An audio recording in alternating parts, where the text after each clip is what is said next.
in the article. So Stephen Curry now becomes would be put at the beginning of the lead, which means that it is now using we're now using a hoodie. Okay, because we're starting with the person. Okay? What about if we're starting with the answer to the what need? The event? Possible. The papal blessing will be annually given by the Pope from the central balcony of St. Peter's Basilica, centered on peace, especially to the ending blah blah blah and so on and so forth. Now, if we're going to take a look at that, it's the same art, it's the same lead, right? It's just that this time we're not using a hoodie. We're using a what lead. Most great news leads play up what the story is all about. So what is the story all about? The story is all about the papal blessing. What is the event all about? What is the event rather? It's the papal blessing. For example, if I say, the wedding of Jiwi and his future wife, for example.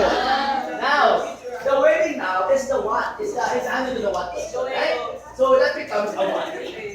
Next is what we call the YE.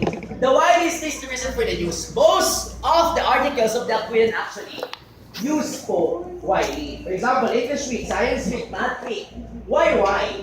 Because if we're using when, it can be, actually, when is not important. Why? Because we can celebrate the English week, for example, in the first week of November. Even in the second week of November, third week, it does not really matter. I get my point? What matters is that, why are you celebrating those weeks in the first place? You're commemorating what? You're celebrating what? So this becomes this becomes for the why.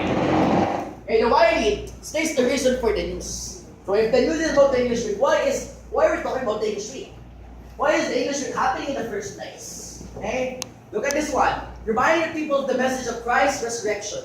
Pope Francis delivered his Easter message in the annual Orbi et Orbi, for example. Why did Pope Francis deliver his Easter message? To remind the people of the message of Christ's resurrection.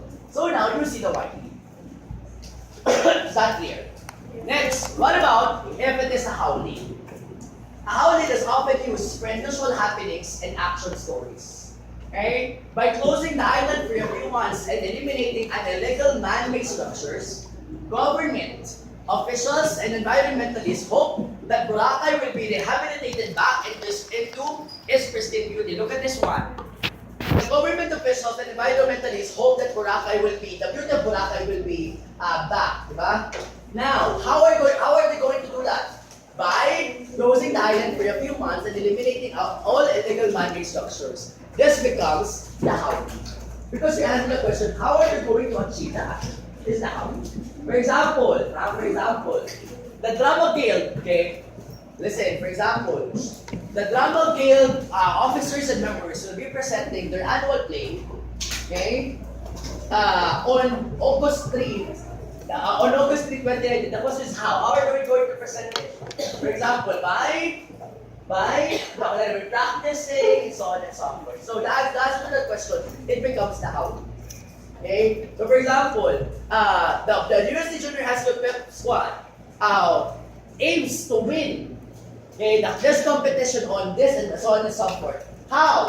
By attending or by preparing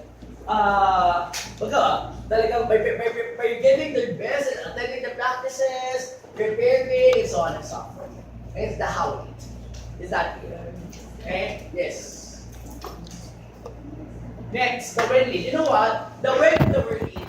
These two leads, to be honest, are the easiest to find. But for me, these two leads are the ones that I rarely use.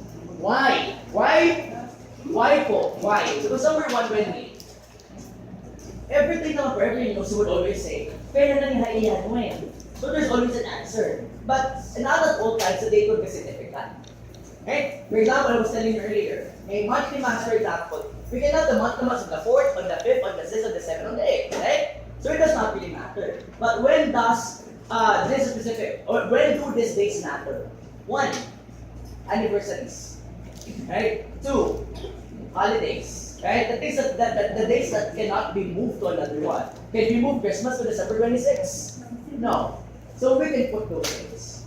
But if these dates are not really that significant naman, you can just omit this date or put this in the lead paragraph but not entirely the first one that you're going to answer.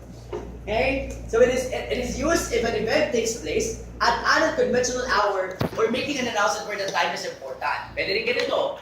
On April 28, 2018, Christie will celebrate its 407th founding anniversary. The celebration will open with a mass by USD's Reverend Rector, blah blah blah, and so on and so forth. It is possible. Another one, if there is oddity. For example, if I say, pero this is not to fake news na to for example. For example, on May 1, 2019, the Manila,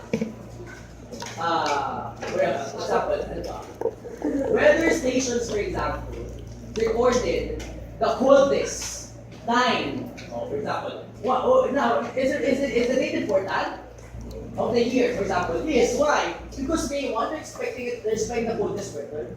Right? So that would be possible. Why? Because the date actually plays a very important role to show irony, to show contrast.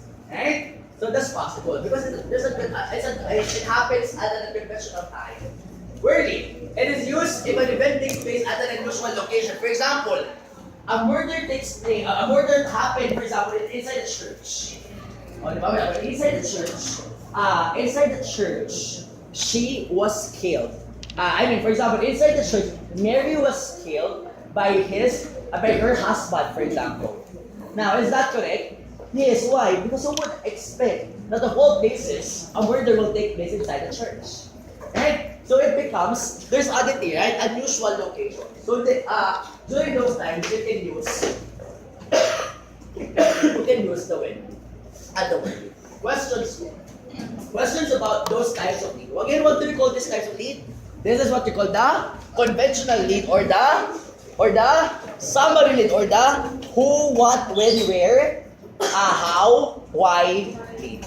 Now let us try. After this activity, I'll dismiss you. Okay, let us try. I have here 5 specific statements and 5 specific leads. I wanted to read it